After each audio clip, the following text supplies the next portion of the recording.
ಹಬ್ಬಗಳ ಸರದಿ ಅಂತೂ ಸ್ಟಾರ್ಟ್ ಆಯಿತು. ಬನ್ನಿ ಇವತ್ತು ನಾನು ನಿಮಗೆ ರವಾ ಉಂಡೆ ಮಾಡೋದು ಹೇಗೆ ಅಂತ ತಿಳಿಸ್ಕೊಡ್ತೀನಿ. ಫಸ್ಟ್ ಇವೆಲ್ಲ ಅದಕ್ಕೆ ಬೇಕಾಗಿರೋ ಐಟಮ್ಸ್: 1 ಕಪ್ಪಷ್ಟು ರವೆ ತೊಗೊಂಡಿದ್ದೀನಿ, 1 ಕಪ್ಪಷ್ಟು ಸಕ್ಕರೆ ತೊಗೊಂಡಿದ್ದೀನಿ. ಈಗ ಮೊದಲಿಗೆ ಪಾಕ ಮಾಡೋಕ್ಕೆ ಇಟ್ಕೊಳ್ಳೋಣ. ಆ ಸಕ್ಕರೆ ಏನಿದೆಯಲ್ಲ ಅದನ್ನು ಹಾಕ್ಕೊಂಡು ಪಾತ್ರೆಯಲ್ಲಿ ಸ್ವಲ್ಪ ಸಕ್ಕರೆ ಮುಳುಗೋಷ್ಟು ನೀರು ಹಾಕಿ ಒಂದು 2ರಿಂದ 3 ಏಲಕ್ಕಿನ ತೊಗೊಂಡು ಇದನ್ನು ಜಜ್ಜಿ ಹಾಕಿ ನಾನು ಹಾಗೆ ಹಾಕ್ತಾಯಿದ್ದೀನಿ. ಹಾಕಿ ಲೋ ಫ್ಲೇಮಲ್ಲಿ ಇಡಿ, ಅದು ಪಾಕ ಆಗ್ತಿರಲಿ. ನಾವು ಈ ಕಡೆ ಹುರಿಯೋದು ಏನೇನಿದೆ ಅದನ್ನು ಹುರ್ಕೊಳ್ಳೋಣ. ಸೊ ಈಗ ಒಂದು ಬಾಣಲಿಯಲ್ಲಿ ಸ್ವಲ್ಪ ತುಪ್ಪ ಹಾಕ್ಕೊಳ್ತಾ ಇದ್ದೀನಿ, 1 ಸ್ಪೂನಷ್ಟು ಹಾಕ್ಕೊಂಡು ಗೋಡಂಬಿ, ದ್ರಾಕ್ಷಿ, ಬಾದಾಮಿ ಇದಿಷ್ಟು ಹುರ್ಕೊಳ್ತಾ ಇದ್ದೀನಿ. ಇದನ್ನು ಹುರ್ಕೊಳೋವಾಗೂ ಲೋ ಫ್ಲೇಮ್ ಇಟ್ಕೊಂಡೇ ಹುರ್ಕೊಳ್ಳಿ, ಹೈ ಫ್ಲೇಮ್ ಇಟ್ಟರೆ ಬೇಗ ಸುಟ್ಟೋಗುತ್ತೆ. ಆಮೇಲೆ ಕೊಬ್ಬರಿ ಕೂಡ ಹಾಕ್ಕೊಳ್ತಾ ಇದ್ದೀನಿ, 1 ಕೊಬ್ಬರಿ ಸ್ವಲ್ಪ ತೊಗೊಂಡಿದ್ದೀನಿ. ಅದನ್ನು ಹುರಿದು ಸೈಡ್ಗಿಟ್ಟು ರವೆ ಕೂಡ ಹುರ್ಕೋಬೇಕು. ಇದು ತುಪ್ಪದಲ್ಲಿ ಹುರಿತಾ ಇರೋವಾಗ ಮಸ್ತ್ ಸುವಾಸನೆ ಬರ್ತಾ ಇರುತ್ತೆ, ತುಂಬ ಚೆನ್ನಾಗಿರುತ್ತೆ. ಯೂಶ್ವಲಿ ವರಮಹಾಲಕ್ಷ್ಮಿ ಹಬ್ಬಕ್ಕೆ ಆಮೇಲೆ ನಾಗರ ಪಂಚಮಿಗೆ ರವಾ ಉಂಡೆ ಮಾಡ್ತಾರೆ. ನಾನು ಯಾವ ರೀತಿ ಮಾಡ್ತಾಯಿದ್ದೀನಿ ಅನ್ನೋದನ್ನು ನಿಮಗೆ ತಿಳಿಸ್ಕೊಟ್ಟಿದ್ದೀನಿ ಈ ವಿಡಿಯೋದಲ್ಲಿ. ಆಮೇಲೆ ಇದು ಪಾಕ ರೆಡಿಯಾಗಿದೆ. ಆ ಪಾಕಕ್ಕೆ ರವೆ ಹಾಕಿ ತಿರುತ್ತಾ ಇದ್ದೀನಿ. ಇದು ಗಟ್ಟಿ ಪಾಕ ಬರಬೇಕು, ಆಯಿತಾ? ಸುಮ್ಮನೆ ಲೈಟಾಗಿ ಕುದೀತಿರೋವಾಗ ಹಾಕಬೇಡಿ. ಪಾಕ ಒಂದು ಪ್ಲೇಟಲ್ಲಿ ನೀರು ಹಾಕಿ ಚೆಕ್ ಮಾಡ್ಕೊಳ್ಳಿ, ಅಂಟಬೇಕದು, ಗಟ್ಟಿ ಉಂಡೆ ಥರ ಬರಬೇಕು.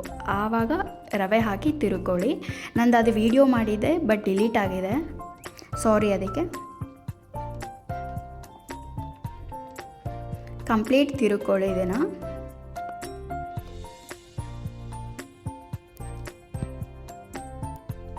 ಆಮೇಲೆ ಅದು ಗೋಡಂಬಿ, ದ್ರಾಕ್ಷಿ, ಕೊಬ್ಬರಿ ಏನು ಹುರ್ಕೊಂಡು ಇಟ್ಕೊಂಡಿದ್ವಲ್ಲ ಅದನ್ನು ಕೂಡ ಇದಕ್ಕೆ ಆ್ಯಡ್ ಮಾಡಿ ಕಲಿಸ್ಕೋಬೇಕಾಗತ್ತೆ.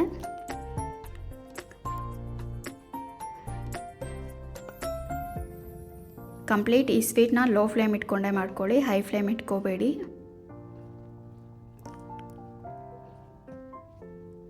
ನಿಮ್ಮ ಕಡೆ ಯಾವ್ಯಾವ ರೆಸಿಪಿ ಮಾಡ್ತೀರಾ ಈ ಹಬ್ಬಗಳಿಗೆ ಕಮೆಂಟ್ ಬಾಕ್ಸಲ್ಲಿ ತಿಳಿಸಿ.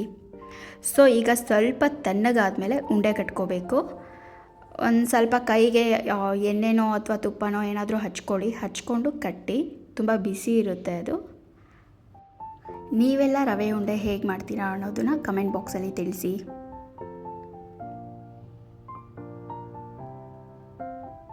ಆಮೇಲೆ ಇದೇ ರೀತಿ ಹಬ್ಬದ ರೆಸಿಪಿಗಳು ನನಗೆ ಇನ್ಸ್ಟಾಗ್ರಾಮಲ್ಲಾಗಲಿ ಮತ್ತು ಯೂಟ್ಯೂಬಲ್ಲಿ ಹಾಕ್ತಾ ಇರ್ತೀನಿ. ನನ್ನ ಪೇಜ್ನ ಫಾಲೋ ಮಾಡೋದನ್ನು ಮರಿಬೇಡಿ.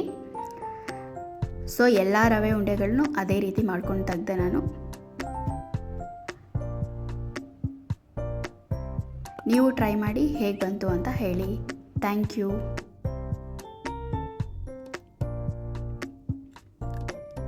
ಟೇಸ್ಟ್ ಮಾತ್ರ ತುಂಬ ಚೆನ್ನಾಗಿತ್ತು, ಟ್ರೈ ಮಾಡಿ. Thank you.